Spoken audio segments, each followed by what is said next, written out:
Hello সবাইকে, welcome back to my channel. আজ যাব কলকাতার ব্যস্ততম বাজার বড় বাজারে। কি কিনতে? ওয়েট ভিডিওটা দেখতে থাকুন। আজ হলো শনিবার, আজকে ভাবলাম একটু বড় বাজার যাওয়া যাক। আজ আমার এক বান্ধবী ওখানে কিছু শপিং করতে যাবে, তাই ওর সাথেই রওনা দিলাম। সকালে উঠে ফ্রেশ হয়ে একটু ফুল নিয়ে এলাম, তারপর রেডি হয়ে টিফিন খেয়ে বেরিয়ে পড়লাম। সকালবেলা আকাশটা বেশ মেঘলা ছিল, কিন্তু এখন বেশ রোদ উঠেছে, তাই আবহাওয়া একদম পারফেক্ট। আর এখন আমরা বড় বাজারের পথে।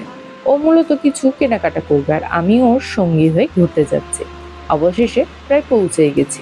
যে দোকানটার জন্য এসেছি সেটা কিন্তু ফেসবুক বা ইউটিউবে দেখেছিল ও। প্রথমেই ওটা খুঁজে ফেলা পালা, কিন্তু ওটা খুঁজার আগেই ফুচকা খেয়ে নিই। ফুচকা এই দোকানটাতে এই কাকুটা অনেকটা হেল্প করেছে আমাদের এই দোকানটা খুঁজতে। এসে দেখি এই ভিড়ের মধ্যে কোনো রকমে ভিডিও আর করা যাচ্ছিল না, তাই কোনো রকমে নিজেদের যে দরকারি জিনিসগুলো কেনার ছিল ওগুলো কিনে নিলাম, শাড়ি, অর্নামেন্টস এক্সেট্রা। এগুলো কিনে এখন যাচ্ছি বাড়ির পথে। দেখতে দেখতেই কখন যে সকাল থেকে রাত হয়ে গেল টেরই পেলাম না।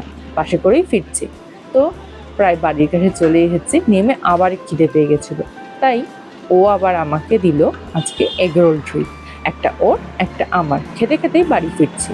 তো আজকের এই দিনের ব্লগটা এই পর্যন্ত। যদি ভিডিওটা ভালো লেগে থাকে তাহলে একটা লাইক করতে আর সাবস্ক্রাইব করতে ভুলবেন না। দেখা হবে নেক্সট ব্লগে। ততক্ষণের জন্য টাটা, সবাই ভালো থাকবেন।